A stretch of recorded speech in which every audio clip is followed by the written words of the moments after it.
사실 오늘 본문에 있는 말씀은 그 마태복음 10장에 있는 말씀이 오늘 본문의 말씀입니다. 그죠? 마태복음 10장에 나오는 말씀이 오늘 본문의 말씀인데 10장 34절에서 39절인데 제가 오늘 이 마태복음 9장 35절에서 38절에 있는 말씀을 선택을 했습니다. 이게 수요일 날 말씀인데 왜 이 말씀을 제가 선택을 했냐면 이 9장 35절에서 38절에 있는 말씀이 마태복음 전체에 나오는 내용 중에 아주 중요한 내용입니다.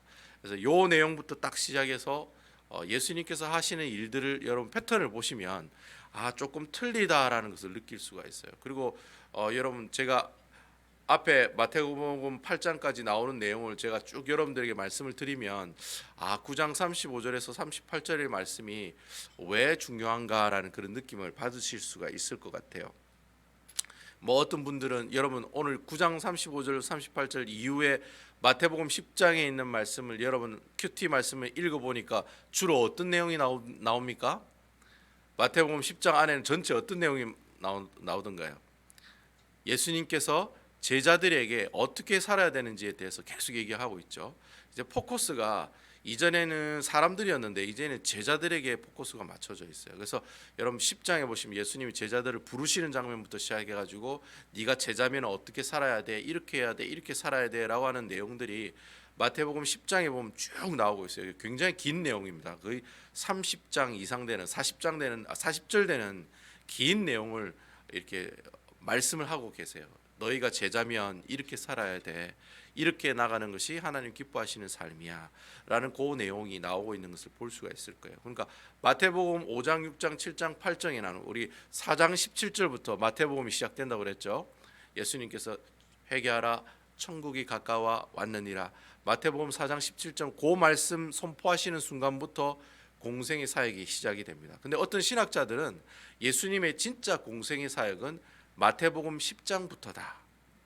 근데 마태복음 10장 앞에 있는 9장 35절부터 38절 오늘 제가 읽었던 이 말씀이 실질적으로 예수님이 공생의 사역을 시작하는 때다라고 얘기하는 신학자들도 있더라고요. 저 충분히 이해를 해요. 왜냐하면 이때부터 예수님께서 본격적으로 제자를 세우시고 그가 앞으로 어떻게 사역할 것을 얘기하고 계시기 때문에 이 말씀이 참 중요하다. 그렇게 얘기하시는 분들도 계시더라고요. 어쨌든 오늘 읽었던 이 말씀은 마태복음 전체에 있는 내용이 아주 전환점이 되는 말씀이기 때문에 제가 여러분들 이 말씀을 가지고 하나하나 좀 자세하게 살펴보도록 하겠습니다.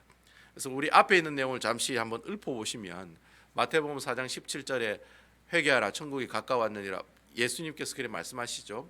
그래서 마태복음에는 크게 세 가지의 테마가 나온다고 제가 말씀을 드렸어요. 그죠? 첫 번째가 뭡니까? 천국입니다. 천국, 하나님의 나라. 그러니까 천국이 가까웠느니라고 예수님이 천국, 즉 하나님의 나라에 대해 선포하는 내용이 나와요. 그리고 두 번째는 어떤 내용이 나왔습니까? 이제 그 천국에 관한 설명이 5장, 6장, 7장. 제가 여러분들에게 계속해서 지금 요즘 팔복에 관한 설교하고 있는 것처럼 그 내용이 다 천국에 관한 내용들이라는 거예요. 그 5장, 6장, 7장이 천국에 관한 얘기를 계속해서 얘기하세요. 그러다가 예수님이 산에 내려오시죠. 산에 내려오신 내용이 8장부터 나와요. 8장, 9장. 오늘까지 읽은 8장, 9장이 주로 무슨 얘기가 나옵니까? 병자를 고치시고 풍랑을 잠잠케 하시고 귀신을 쫓아내시고. 그러니까 하나님의 나라인 천국에 오신 그 천국을 선포하신 그 예수님에게 무엇이 있습니까? 죄를 사하는 권세, 죄를 사하는 능력, 권능이 있다고 제가 말씀을 드렸어요. 바로 이 땅에 천국이 왔고 천국이 오게 하신 그 예수님에게 무엇이 있다는 거예요? 죄를 사하는 권세가 있다고 말씀드렸어요. 그리고 권세를 가지신 그분이 무엇을 향해서 나가고 있겠습니까? 십자가의 영광을 위해서 나가고 있는 것이 마태복음 전체에 나오는 테마다라고 제가 말씀드렸어요. 그러니까 천국, 그리고 권세, 권능 같은 말이죠. 마지막에 영광, 이 세 가지 단어가 마태복음 전체를 흐르는 큰 주제다라고 제가 말씀드렸어요. 그래서 여러분 주기도문에 보면은 마지막에 뭐가 있다고 했습니까? 대개 나라와 권세와 영광이 아버지께 영원히 있사옵나이다. 아멘.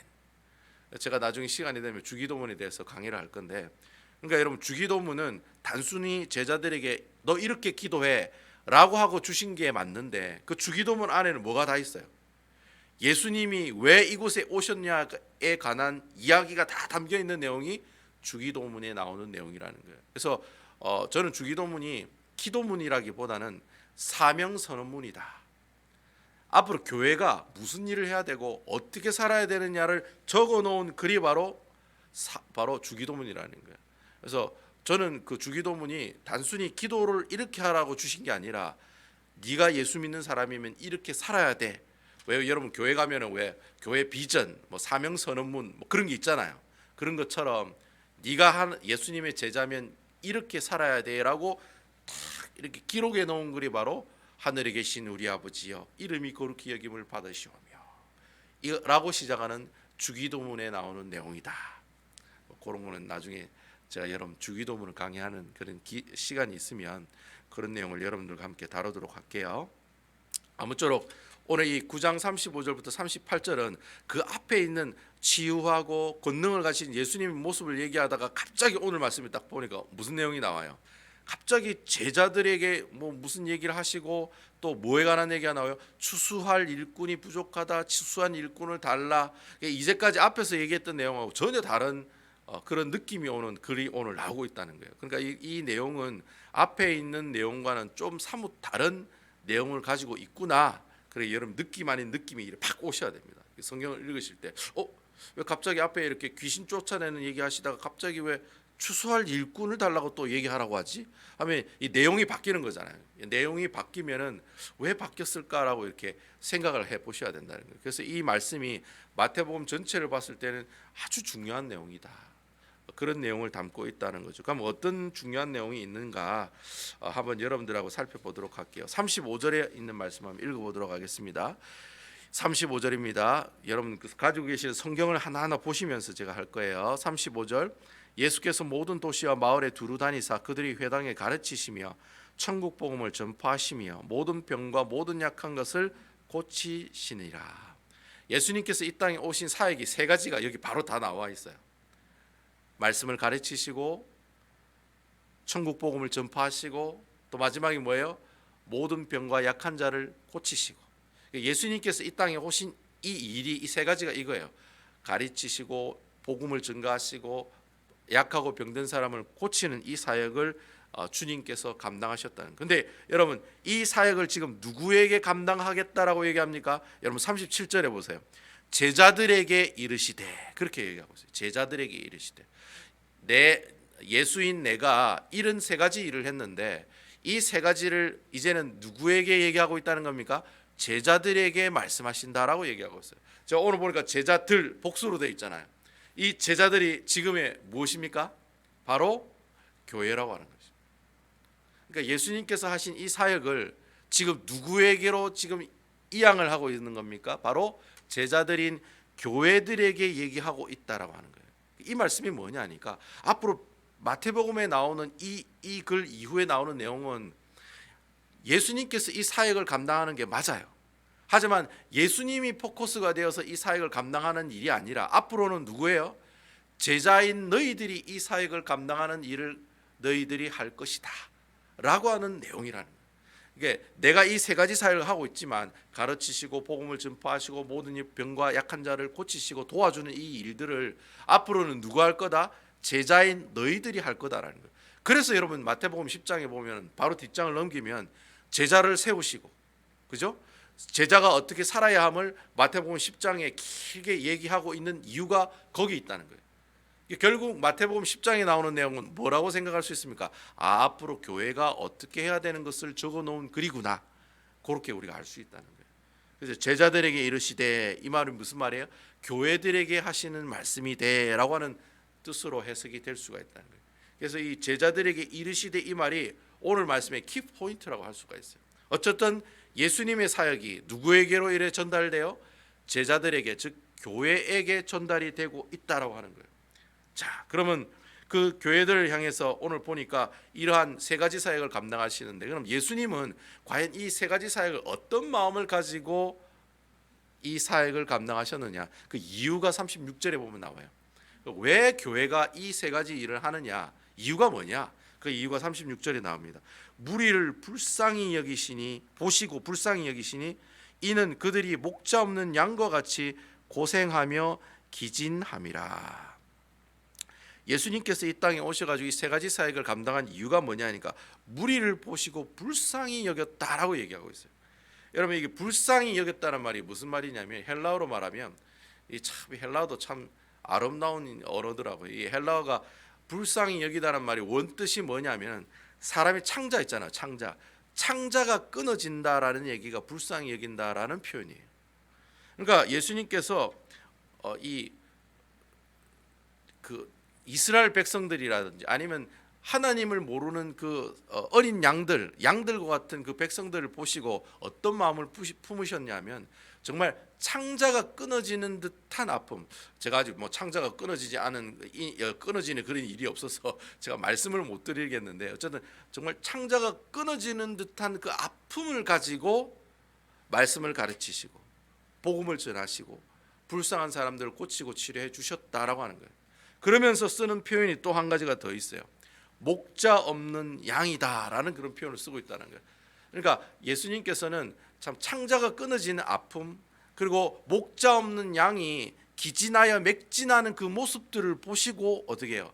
예수님의 사역이 시작되었다라는 겁니다. 그럼 도대체 왜 예수님께서 갑자기 목자와 양에 관한 내용을 오늘 본문에 말씀하실까?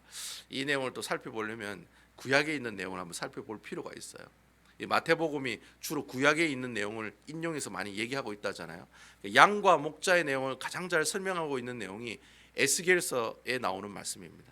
여러분, 이 에스겔서는 이스라엘 백성들이 바벨론 포로로 가 있을 때 읽으라고 준 책이죠. 자, 그 책 무슨 책이 있다고 했습니까? 이사야도 있고 예레미야도 있고 에스겔도 있고 다니엘도 있고 또 한 권 더 있는데 뭡니까? 열왕기 상하가 있다고 그랬죠. 열왕기 상하 이 5권 책은 바로 이스라엘 백성들이 바벨론 포로로 가 있을 때 읽으라고 준 책. 읽으라고 준 책 중에 에스겔 34장에 보면은 그런 말이 있어요. 이제 에스겔이 이스라엘 백성들과 이스라엘 백성들을 지도하는 이스라엘의 종교 지도자를 향해서 빗대어하는 얘기가 양과 목자를 가지고 빗대어하는 얘기가 있어요.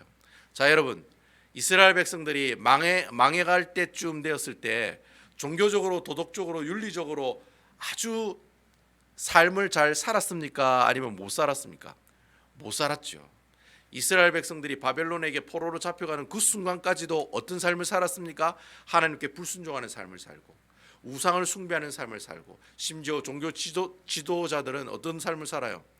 자신이 가지고 있는 돈을 어떻게 해요? 이렇게 포탈하기도 하고 가지고 있는 재물을 반을 떼어가 자기 주머니 속에 넣는 그런 윤리적으로 타락적으로 종교적으로 아주 타락한 사람들이 바로 그 당시 이스라엘의 종교 지도자들이었다는 거예요. 그래서 이 에스겔이 그래 표현을 해요.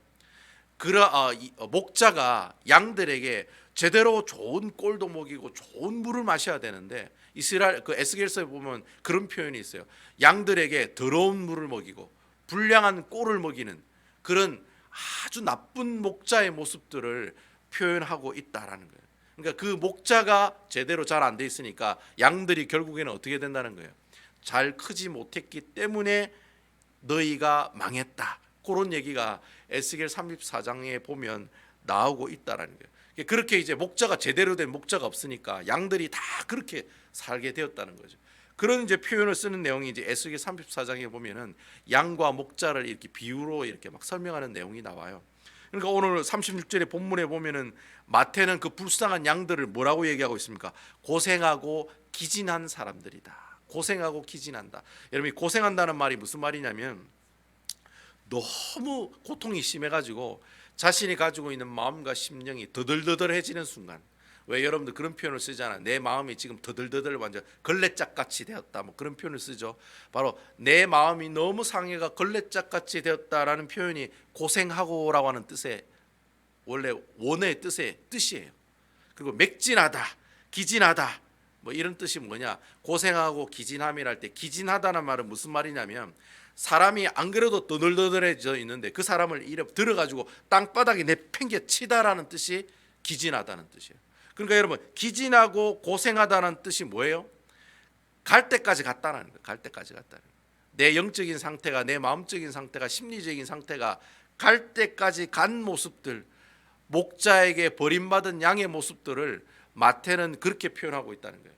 그러니까 에스겔서에는 목자 없는 양을 어떻게 표현해요? 목자가 제대로 꼴도 안 먹이고 물도 안 주고 그런 참 불량한 목자의 모습들을 표현한 것처럼 오늘 마태는 뭐라고 얘기합니까? 그 나쁜 불량한 목자 때문에 지금 양들이 상태가 어떻다는 거예요. 심령이 너덜너덜해지고 땅바닥에 내팽개쳐가지고 도저히 일어날 수 없는 상황, 그런 상황에 있는 사람들이 바로 버림받은 양들의 모습들, 그게 이제 목자 없는 양의 모습들이라고 하는 거예요.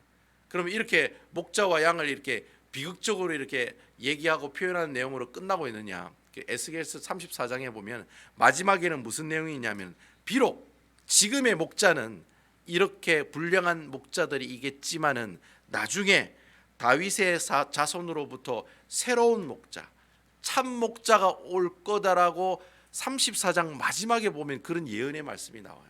그러니까 앞으로 지금의 목자는 제대로 된 목자가 없지만 앞으로는 너희들을 아까 금방 얘기했던 것처럼 고생하고 기진하는 그 양들을 보시고 창자가 끊어지는 아픔을 가지고 너희들을 돌보시고 챙겨주시고 이끌어주시는 분이 오실 거라는 거예요. 바로 그분이 누구예요, 여러분? 바로 예수님이라는, 바로 그분 자신이 바로 예수님이라고 지금 오늘 본문에 있는 말씀을 통해서 주님께서 목자 없는 양이라는 표현을 쓰면서 얘기하고 있다는 거예요. 예수님께서는 에스겔에 나오는 말씀을 잘 아시기 때문에 그 말씀을 가지고 오늘 제자들에게 이렇게 목자 없는 양이다 라는 이런 표현들을 우리에게 해주고 있다라고 하는 거예요. 그 내용이 지금 36절까지 나오는 거예요. 그러면서 37절에 보시면 여러분 뭐라고 나와 있습니까? 이에 제자들에게 이르시되 추수할 것은 많되 일꾼은 적으니 그러므로 추수하는 주인에게 청하여 추수할 일꾼을 보내주소서 하라 하시니라. 이런 갑자기 이런 양의 이런 불쌍한 모습들이 있기 때문에 내가 이 사역을 감당한다라고 얘기하시면서 갑자기 이제 제자들에게 이르시되 이제 본격적으로 교회에게 얘기하고 계신다는 거예요. 뭐예요? 추수할 일꾼이 부족하니까 추수할 것은 너무나도 많다. 그런데 그 추수한 일꾼이 부족하니까 추수한 일꾼을 보내달라고 이렇게 어떻게 하라? 하나님 앞에 기도하는 모습으로 살아가라. 그런 내용이 오늘 37절과 38절의 말씀을 통해 얘기하고 있다는 거예요. 여러분 그 성경에 보면 이 추수라고 하는 개념이 주로 뭐 할 때 나오는 내용들입니까? 주로 이제 하나님이 심판하는 내용에 나오죠. 추수가 알곡과 가라지. 여러분 이 내용이 마태복음 13장에 보면 나오거든요. 그래서 여러분 보통 추수라고 하는 개념을 보면은 심판할 때 쓰는 단어에 추수라는 단어가 많이 나와요. 근데 여러분 오늘 본문에 나오는 이 추수라고 하는 단어는 심판에 관한 내용의 추수가 아니에요. 여기에 말하는 추수는 하나님의 축복, 하나님의 구원, 하나님의 인도하심, 하나님과 함께 하나님이 우리를 돌보신다라는 의미로 추수라는 뜻이 사용이 되고 있다라는 거예요. 그래서 여러분 결국 추수한다라는 말이 하나님의 뜻으로는 무슨 뜻이에요? 추수한다라는 개념을 우리가 목자와 양의 개념으로 다시 생각하면 하나님께서 추수하신다라는 뜻은 목자가 양들에게 뭘 먹인다? 꼴을 먹인다라는 그런 뜻으로 해석이 될 수가 있는 거예요. 그러니까 추수할 때가 되었다, 추수한다라는 말이 무슨 말이냐면 바로 목자가 이제 양들에게 음식을 먹일 때가 되었다라고 하는 거예요. 그때 추수한다는 단어가 쓴 내용이 바로 오늘 본문에 나온다는 거예요. 결국 여러분 하나님께서 추수한다는 말은 일꾼인 목자가 양들에게 음식을 먹인다라는 뜻이 바로 추수한다라고 하는 뜻이에요. 자, 결국 여러분 하나님께서 이 귀한 추수를 명하는 이 내용을 가지고 뭐라고 얘기하시는 거예요? 앞으로 목자는 어떻게 해요? 참된 목자는 이 너덜너덜해진 이 양들에게 양질의 꼴과 물을 먹인다라는 뜻이 바로 추수한다라는 뜻으로 우리가 해석이 될 수가 있다는 거예요. 결국 여러분 교회가 어떤 일을 해야 되는 거예요? 바로 이런 일들을 해야 되는 거예요. 교회가 목사는 성도들에게 하나님의 말씀이 제대로 전달되고 가르치고 이 내용이 하나님께서 주신 말씀임을 정확하게 해석하기 위해서 애를 쓰는 사람이 되어야 된다는 거예요. 목사라는 사람이 교회에서 정치를 하고 전혀 복음과 상관없는 일들을 하는 사람이 아니라 하나님의 말씀이 진짜 이 말씀이 정확한 말씀인지를 해석하고 공부하고 그 공부한 말씀을 제대로 여러분들에게 전달하는 역할을 감당하는 것이 바로 추수한다, 목사인 제가 추수한다라는 그런 뜻으로 해석할 수가 있다는 거예요. 그럼 여러분 성도들은 추수한다는 개념을 어떻게 받아들이셔야 되느냐? 바로 바르게 전달된 이 말씀을 가지고 어떻게 해요? 여러분들이 가지고 있는 그 상황 가운데서 하나님의 말씀을 순종하고 배우고 실천하는 일로 살아가는 그 모습을 두고 무슨 표현으로서요? 추수한다라는 개념으로 사용한다는 거예요. 그러니까 여러분들이 뭐 추수한다 하면 막 나가가지고 막 일꾼을 데려오고 막 곡식을 거두고 이런 개념으로 사용한다는 그런 추수한다는 개념이 아니라는 거예요. 여기서 말하는 추수한다는 것은 목사의 입장에서는 여러분들에게 말씀을 정확하게 해석하고 이 말씀의 내용이 이렇습니다라고 여러분께 전달하는 것이 제가 추수하는 개념의 모습들이고, 바로 말씀을 듣는 여러분들은 그렇게 선포되는 말씀을 통해서 그 말씀이 여러분들의 삶 가운데 어떻게 해요? 힘이 되고 능력으로 나타나는 것이 바로 추수하는 일꾼의 삶의 모습으로 살아가는 모습들이다라고 하는 거예요. 그러니까 여러분들 스스로가 다 교회잖아요. 교회인 여러분들이 하나님의 말씀을 말씀으로 제대로 받아들이고 하나님이 주시는 말씀을 그 꼴로 받아들고 드시면서 주님이 주시는 그 물을 드시면서 어떻게 해요? 그 먹고 있는 그 먹은 그 양질의 꼴과 물을 통해서 건강한 모습으로, 또한 옆에 있는 사람들에게 예수 그리스도 우리의 목자가 이러하신 분이라고 어떻게 해요? 사람들에게 얘기해주고 가르치고 전달해주는 삶을 살아가는 것이 바로 추수하는 일꾼의 삶의 모습들이다라고 하는 거예요. 여러분, 이 어렵게 힘들게 살아가는 이 코로나 시대 때 바로 이 추수할 일꾼의 모습들로 살아가는 것이 바로 목사가 살아가는 모습들이요, 바로 여러분들이 살아가는 모습들이다라고 하는 거예요.